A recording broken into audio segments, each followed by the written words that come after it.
Dear students, welcome to my classes. आज के इस वीडियो में हम लोग स्टडी करेंगे कि किसी भी कंडक्टर का जो रेजिस्टेंस होता है वो किस किस फैक्टर पर डिपेंड करता है। तो सबसे पहला जो हमारा फैक्टर होता है जिस पर रेजिस्टेंस डिपेंड करता है वह होता है length of the conductor. Length of the conductor. तो लेंथ ऑफ कंडक्टर पर कैसे ये डिपेंड करता है उसको हम लोग यहाँ पे देखें। तो हमको सपोज करना है कि ये कोई कंडक्टर है और इस कंडक्टर का जो लेंथ दिया है वह लेंथ L।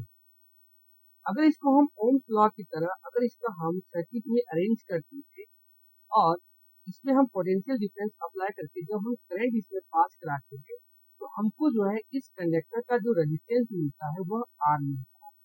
हम ये कह सकते हैं इस AB पॉइंट पर इस कंडक्टर को हमने जब रखा है और इसका रेजिस्टेंस हमने निकाला तो इसका रेजिस्टेंस जो है हमको R देखने को मिला। अब हम क्या करेंगे, इस AB प्लेस पर ये जो रॉड हम लिए थे L लेंथ वाला जो कंडक्टर हम लिए थे, इस कंडक्टर को हटा करके हम 2L वाला जिसके लेंथ को हमने डबल कर देंगे और वैसे कंडक्टर को इस जगह यानी इस AB पोजीशन पर हम पुट करेंगे।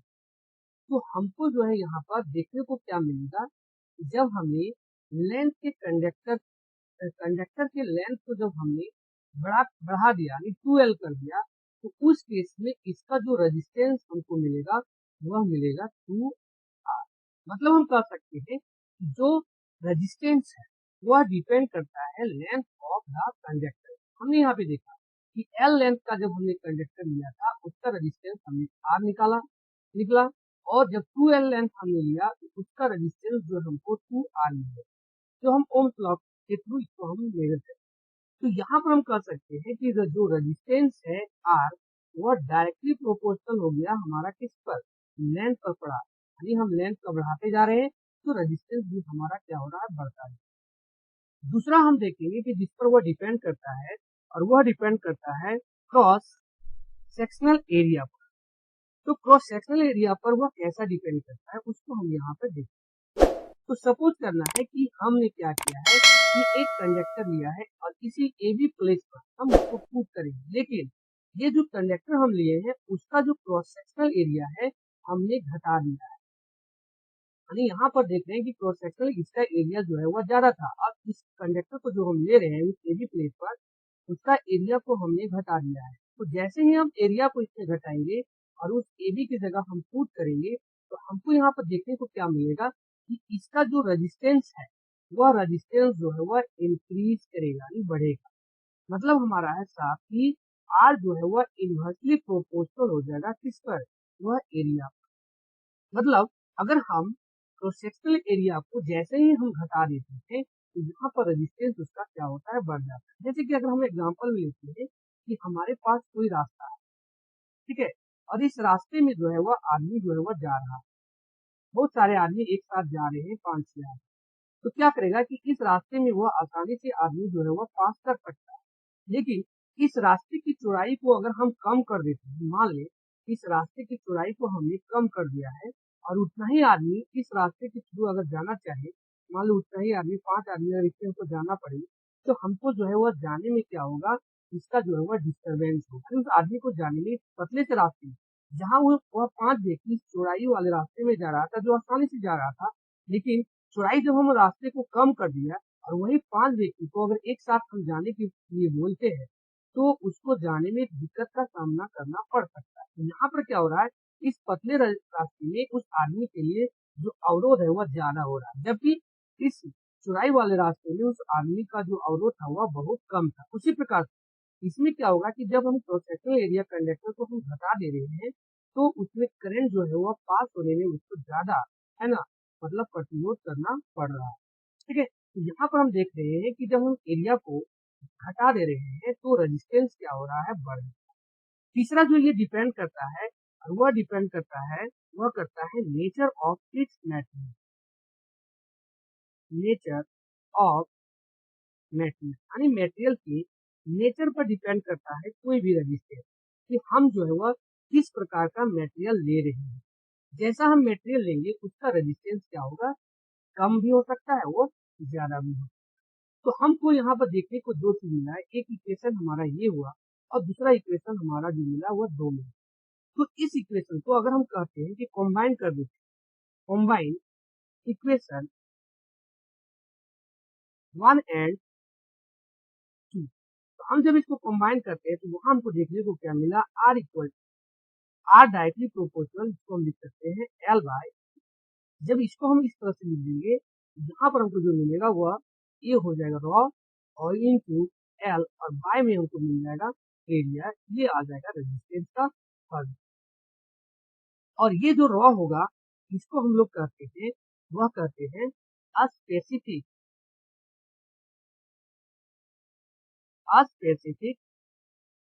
रेजिस्टेंस, या इसको दूसरा भी नाम हम दे सकते हैं और वह होता है रेजिस्टिव। ये जो हमारा फॉर्मूला निकल गया वह निकल गया R equal to rho into L by A, यानी एरिया। अब हमने यहाँ पे देखा कि जो हमारा रेजिस्टेंस निकला आर, वह डायरेक्टली प्रोपोर्शनल जो था वह था एल बाय ए का, और जो है वह निकल के हमारा आया रॉ एल बाय ए। इसको हमने जो रॉ को हमने कहा वह रॉ था हमारा स्पेसिफिक रेजिस्टेंस, और इसका हमने दूसरा नाम रखा वह है रेजिस्टिव। ध्यान देंगे हम लोग इसमें कि ये जो R इक्वल टू रॉ जो L इंटू ए आया है, इसमें जो रॉ है वह है स्पेसिफिक रेजिस्टेंस या रेजिस्टिविटी।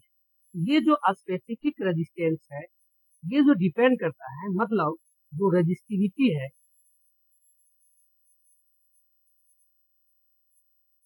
वह डिपेंड करता है, resistivity depend on the material of the conductor. मतलब रेजिस्टेंस जो है वह डिपेंड करता है on the material of the conductor, यानी मटेरियल पर डिपेंड करता है। जैसे अगर हम मान लेते हैं यहाँ पर कि कोई एक कंडक्टर है,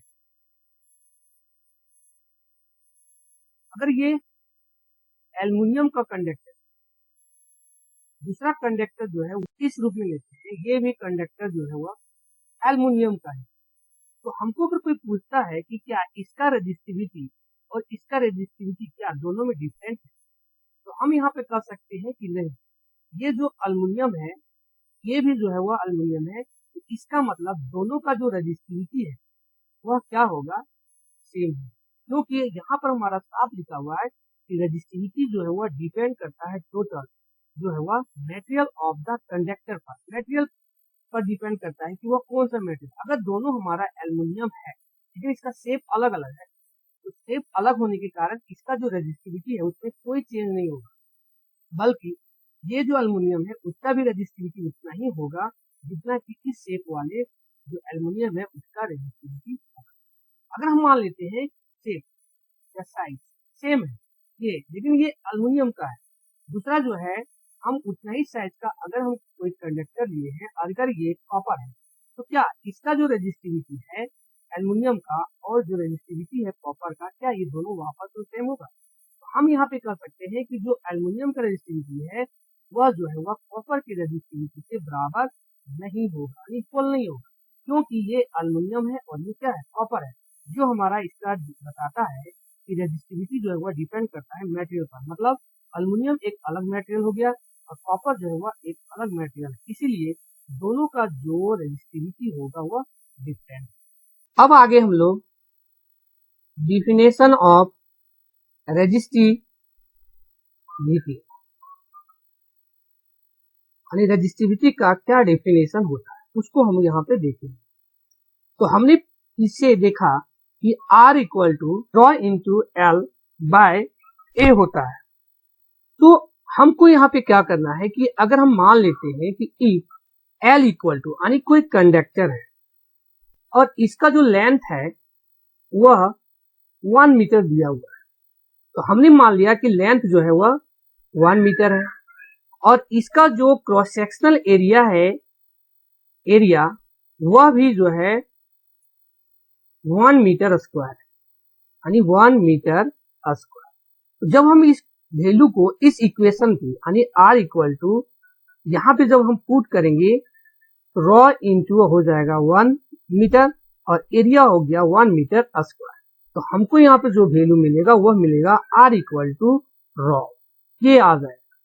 तो इसका यहाँ पर जो वैल्यू आया हमारा R इक्वल टू रॉ, इसका मतलब है कि कोई भी कंडक्टर अगर होता है, उस कंडक्टर का अगर लेंथ हमने लिया हुआ है 1 मीटर का और उसका जो क्रॉस सेक्शनल एरिया अगर हमने लिया है 1 मीटर स्क्वायर, तो यहाँ पर जो रेजिस्टेंस हमको मिलेगा उस रेजिस्टेंस को जो हम बोलेंगे वह हो जाएगा रेजिस्टिविटी। इसका मतलब कहने का है कि 1 लेंथ यानी 1 मीटर लेंथ वाले कंडक्टर जिसका क्रॉस सेक्शनल एरिया 1 है, वहां पे जो रेजिस्टेंस हमको मिलेगा उस रेजिस्टेंस को उस कंडक्टर का रेजिस्टिविटी हम कहते हैं। तो ये हो गया हमारा रेजिस्टिविटी। अब इसका अगर हमको डिफिनेशन लिखने का रहेगा तो हम इसका डिफिनेशन हम लिख सकते हैं कि if it is resistance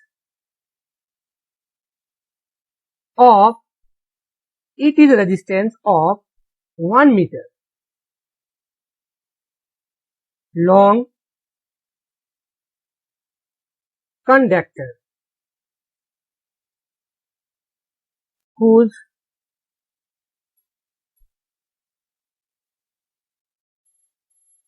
area of cross section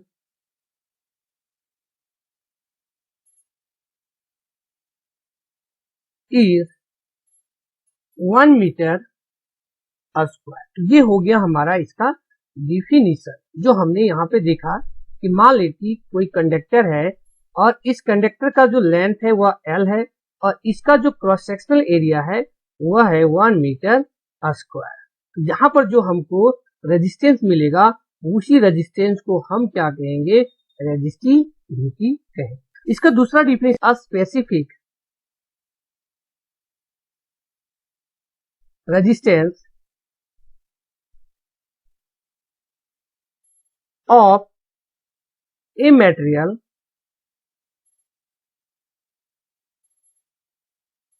is resistance across two opposite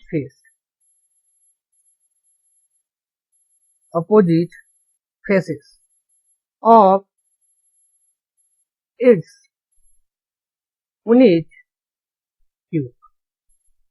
यानी अगर हमारे पास कोई क्यूब है तो इसका जो रेजिस्टेंस हमको मिलेगा अपोजिट फेस में, उसी अपोजिट रेजिस्टेंस को हम क्या कहेंगे, इस क्यूब के लिए रेजिस्टिविटी होगा। ये था रेजिस्टिविटी का डिफिनेशन। अब आगे हम देखते हैं यूनिट ऑफ रेजिस्टिविटी, यानी रेजिस्टिविटी का क्या ऐसा ही यूनिट होता है। तो R इक्वल टू हमने देखा रॉ L बाय A, तो रॉ इक्वल टू हो जाएगा R इंटू A बाय में L।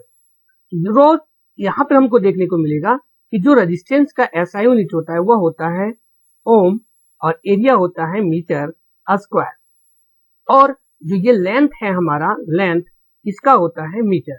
ये मीटर जब हमारा कैंसिल हो जाएगा वापस में, तो यहाँ पर जो भी बचेगा वह हो जाएगा ओम और ये मीटर, जिसको हम लिख सकते हैं ओम मीटर। तो ये हो गया हमारा रेजिस्टिविटी का SI यूनिट। अब आगे बढ़ते हैं और देखते हैं classification of materials on the basis of resistivity, यानी हमको रेजिस्टिविटी के आधार पर मटेरियल का क्लासिफिकेशन करना है, वह कितने प्रकार के। उसमें जो क्लासिफिकेशन होता है हमारा वह 4 प्रकार के है। उसमें जो पहला है वह है कंडक्टर। तो कंडक्टर के बाद कंडक्टर के पास जो है वह क्या क्या प्रॉपर्टीज होता है। तो सबसे पहला जो इसका प्रॉपर्टीज है वह होता है कि जो भी कंडक्टर होता है इसके जो फ्री इलेक्ट्रॉन्स होते हैं वह बहुत ही ज्यादा होता है। यहां पर हम लिख सकते हैं कि large number of free electron,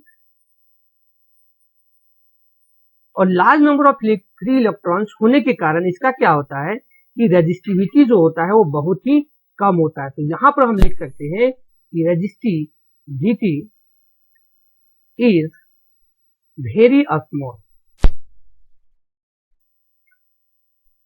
अब यहाँ पर जब रेजिस्टिविटी जो है वह हमारा वेरी स्मॉल होता है, तो यहाँ पर हम कह सकते हैं कि अगर हम मान लेते हैं कि अगर ये कंडक्टर है, इस कंडक्टर के अगर हम टेम्परेचर को इंक्रीज कराते हैं, तो जब टेम्परेचर का इंक्रीज करेगा तो यहाँ पर क्या होगा कि इसका रेजिस्टिविटी भी क्या होगा, इंक्रीज करेगा। यहाँ पे हम लिख सकते हैं resistivity increase with increases the temperature। मतलब कि जैसे जैसे हम टेम्परेचर बढ़ाएंगे कंडक्टर का, क्या होगा, इसका रेजिस्टिविटी भी क्या होगा, इंक्रीज करेगा। क्यों होगा? क्योंकि हमने जानते हैं कि इसके पास जो नंबर ऑफ इलेक्ट्रॉन्स होते हैं वह बहुत सारे होते हैं, और जब नंबर ऑफ इलेक्ट्रॉन्स इसके पास बहुत सारे होंगे तो यहाँ पर अगर हम इसके टेम्परेचर को बढ़ाते हैं तो टेम्परेचर को बढ़ाने से क्या होता है कि इसमें जो इलेक्ट्रॉन होते हैं वह इलेक्ट्रॉन जो है वह बहुत ही फास्ट जो है वह मोशन में आ जाता है। जब मोशन में आने लगते हैं तो सभी इलेक्ट्रॉन्स वापस में क्या होते हैं, वह टकराने लगते हैं, और टकराने से क्या होता है कि इसका जो रेजिस्टिविटी होता है वह बढ़ जाता है। दूसरा है हमारे पास वह है सेमीकंडक्टर। तो सेमीकंडक्टर क्या होता है कि इसमें जो पहला प्रॉपर्टी है वह है कि इसमें जो नंबर ऑफ इलेक्ट्रॉन्स होते हैं, मान ले कि ये जो है वह सेमीकंडक्टर है, तो इसके पास जो इलेक्ट्रॉन होते हैं वह बहुत ही कम होते हैं।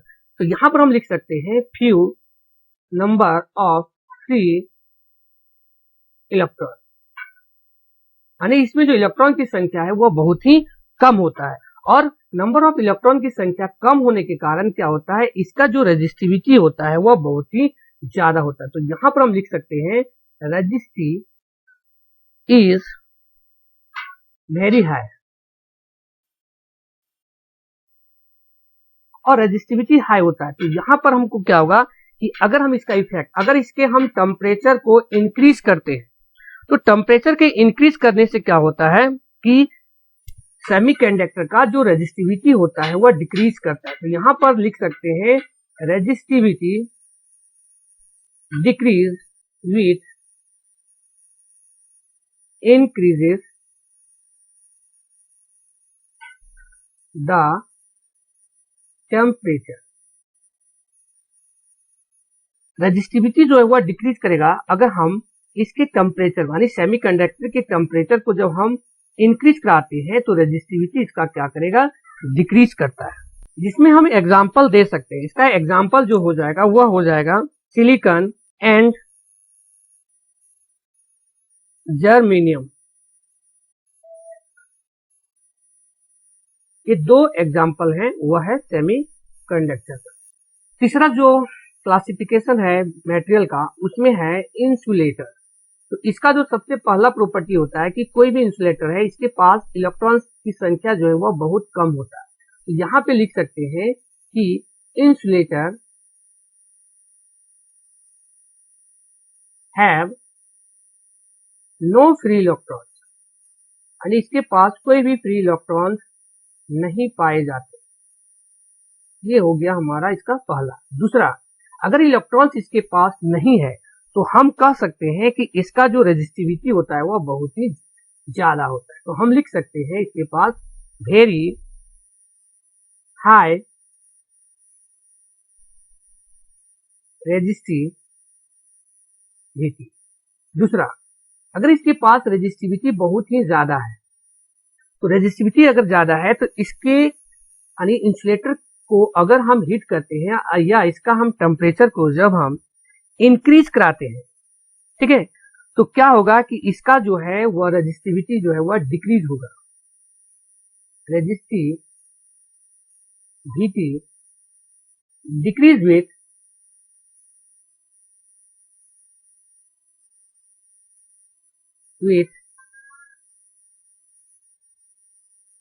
with increase of temperature। जैसे कि इसका एग्जांपल हम ले सकते हैं रबर, ग्लास। सुपर कंडक्टर क्या होता है?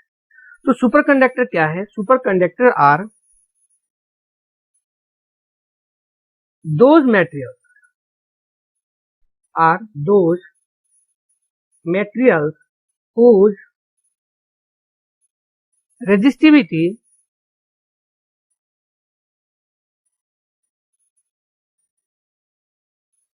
becomes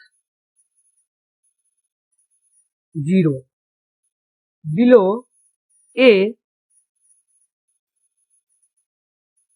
certain temperature called critical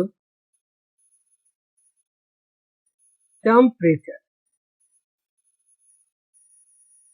यहां पर हम ध्यान देंगे कि सुपर कंडक्टर क्या होता है। कह रहा है कि superconductor are those material, superconductor एक ऐसा मेटेरियल होता है हुज रेजिस्टिविटी बिकॉम जीरो, यानी जिसका जो रेजिस्टिविटी है, मान ले कि ये सुपर कंडक्टर है और अगर हम इसमें एग्जांपल में हमने लिया हुआ है कि ये जो है सुपर कंडक्टर वह है हमारा मरकरी का, मान ले कि मरकरी हमने लिया है, ठीक है। अब क्या करना है कि मरकरी जो हमने लिया है इसका जो रेजिस्टिविटी है वह रेजिस्टिविटी जीरो होना चाहिए, यानी जीरो हो जाता है कब? बिलो ए सर्टेन टेम्परेचर, यानी कभी एक ऐसा टेम्परेचर आएगा जिस टेम्परेचर पर ये जो मरकरी है उस मरकरी का जो रेजिस्टिविटी है वह जीरो हो जाएगा। जैसे कि मरकरी होता है, इसका जो सर्टेन टेम्परेचर है ना, जो सर्टेन टेम्परेचर है वह है 4.2 केल्विन। मतलब कि अगर हमारे पास एक मरकरी है जिसका टेम्परेचर अगर हम 4.2 केल्विन ले लेते हैं तो उस 4.2 केल्विन वाले टेम्परेचर में ये जो मरकरी है इसका रेजिस्टिविटी जो है वह जीरो हो जाएगा, ठीक है। तो ये जो टेम्परेचर है जो हमारा 4.2 टेम्परेचर है, जिस टेम्परेचर पर रेजिस्टिविटी जीरो हो जा रहा है, इस टेम्परेचर को भी हम कहते हैं क्रिटिकल टेम्परेचर। ये हमको ध्यान रखना। तो फिर से यहाँ पर हम देख रहे हैं कि सुपर कंडक्टर क्या है। तो सुपर कंडक्टर एक वैसा मेटेरियल है जिसका रेजिस्टिविटी, यानी उस मेटेरियल का रेजिस्टिविटी, जैसे हमने यहाँ पे मरकरी लिया है तो इस मरकरी का रेजिस्टिविटी जो है वह जीरो हो जाएगा बिलो ए सर्टेन टेम्परेचर, यानी एक सर्टेन टेम्परेचर में। और अगर हमने जो एग्जांपल लिया है वह मेटेरियल क्या है? मरकरी है। तो 4.2 केल्विन के टेम्परेचर पर इस मरकरी का जो रेजिस्टिविटी है वह जीरो आ गया है। तो इसी को हम लोग कहते हैं सुपर कंडक्टर। और ध्यान रखना है कि जिस टेम्परेचर पर वह जो है वह कंडक्टर का जो रेजिस्टेंस है वह जीरो हो जाता है, उस टेम्परेचर को हम लोग बोलते हैं, वह बोलते हैं क्रिटिकल टेम्परेचर। तो ये हो गया हमारा सुपर कंडक्टर। अब आगे हम यहाँ पे देखते हैं कुछ कंडक्टिंग मटेरियल दिए हैं, उसका स्पेसिफिक यूज क्या क्या है। तो जब सबसे पहला हमारा है जो मटेरियल है वो है टंगस्टन। तो यहाँ पर हम देखते हैं कि टंगस्टन का जो मेल्टिंग पॉइंट होता है इसका बहुत ही ज्यादा होता है। हम यहाँ कह सकते हैं हाई मेल्टिंग पॉइंट, यानी जो टंगस्टन वायर होता है उसका जो मेल्टिंग पॉइंट होता है वह हाई होता है और वह होता है लगभग 3380 डिग्री सेल्सियस। और दूसरा है कि इसका रेजिस्टिविटी जो है, यानी टंगस्टन का जो रेजिस्टिविटी होता है वह रेजिस्टिविटी भी जो है वह बहुत ही लो होता है। तो यहाँ पर हम लिख सकते हैं resistivity of tungsten is low. इसका रेजिस्टिविटी लो तो होता है लेकिन इसका जो रेजिस्टेंस होता है वह बहुत ही हाई होता है। तो यहाँ पे लिख सकते हैं रेजिस्टेंस इज वेरी हाई। और यही कारण है कि जो टंगस्टन का वायर होता है वह बल्ब के फिलामेंट में जो है वह उसका यूज किया जाता है। तो क्वेश्चन यहाँ पर राइज होता है हमारा कभी कभी, क्यों टंगस्टन वायर का जो है वह यूज किया जाता है बल्ब के फिलामेंट के रूप में। तो उसका हमारा कारण हो जाएगा कि इसके पास, यानी टंगस्टन जो वायर होता है उसका मेल्टिंग पॉइंट जो है वह बहुत ही ज्यादा होता है। दूसरा, इसका रेजिस्टिविटी जो होता है टंगस्टन वायर का वह बहुत ही कम होता है। तीसरा, कि इसका रेजिस्टेंस जो है वह बहुत ही ज्यादा होता है, जिसके कारण से टंगस्टन वायर का जो यूज है वह बल्ब के फिलामेंट के रूप में यूज किया जाता है। दूसरा है वह है निकोरियम। तो यहाँ पर हम देखेंगे कि ये एलॉय है और ये जो एलॉय है वह यह 3 मटेरियल से मिलकर बना हुआ है। सबसे पहला है निकोरियम जिसका जो है वह 60% यूज होता है।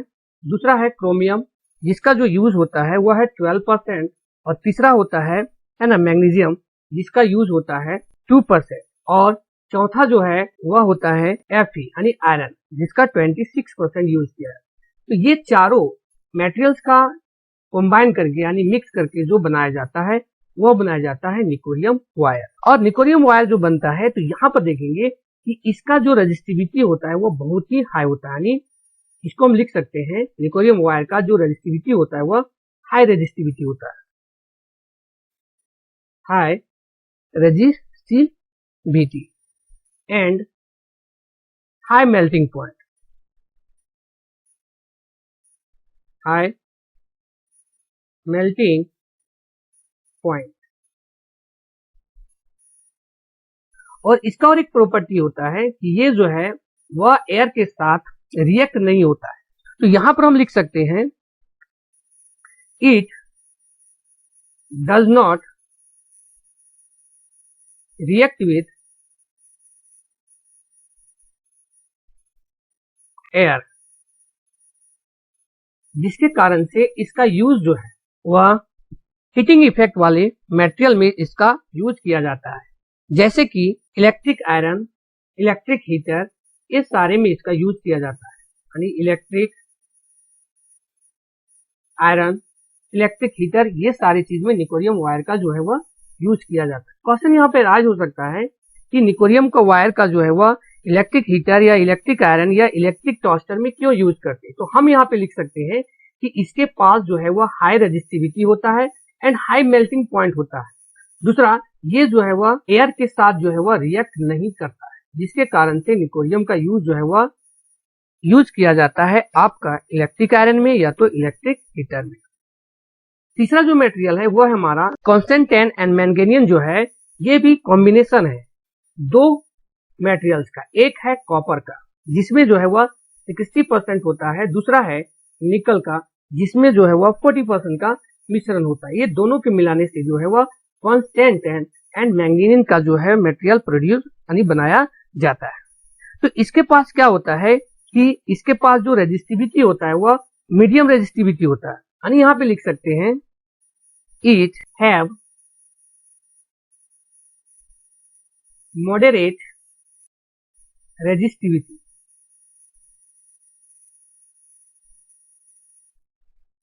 दूसरा है इंडिपेंडेंट ऑफ टेम्परेचर, यानी इसका टेम्परेचर पर जो है वह कोई भी डिपेंडेंट नहीं रहता है, इंडिपेंडेंट ऑफ टेम्परेचर। और यही कारण है कि इसका जो यूज है वह रेजिस्टेंस बनाने में किया जाता है, यानी इसका यूज जो है वह रेजिस्टेंस बनाने में किया जाता है। चौथा है, तो यहां पर हम देखेंगे कि इसका जो रेजिस्टिविटी होता है, नंबर 1 वह लॉ होता है, law resistivity and law melting point and law melting point. यानी ये जो 3 लीड एलॉय होता है उसका जो रेजिस्टिविटी होता है वह बहुत ही कम होता है और उसका जो मेल्टिंग पॉइंट होता है वह बहुत कम होता है। यानी मेल्टिंग पॉइंट कम होने के कारण और इसका रेजिस्टिविटी कम होने के कारण ये जो 3 लीड एलॉय है इसका यूज जो है वह फ्यूज बनाने में किया जाता है। तो क्वेश्चन यहाँ पर हमारा पूछा जाता है कि why 3 lead alloy are use to make fuse, यानी क्यों जो है वह 3 लीड एलॉय का जो है यूज किया जाता है फ्यूज बनाने के लिए। तो हम यहाँ पर लिख सकते हैं इसका कि जो 3 लीड एलॉय होते हैं वह जो है उसका रेजिस्टिविटी बहुत ही कम होता है और लो मेल्टिंग पॉइंट होता है। लो मेल्टिंग पॉइंट होने के कारण वह फ्यूज जो है वह जल्दी ही है ना गल जाता है और हमारा जो सर्किट है उसमें कनेक्शन जो है वह कट जाता है। इसीलिए जो है वह 3 लीड एलॉय वाले जो मटेरियल्स है वह फ्यूज बनाने में उसका उपयोग किया जाता है।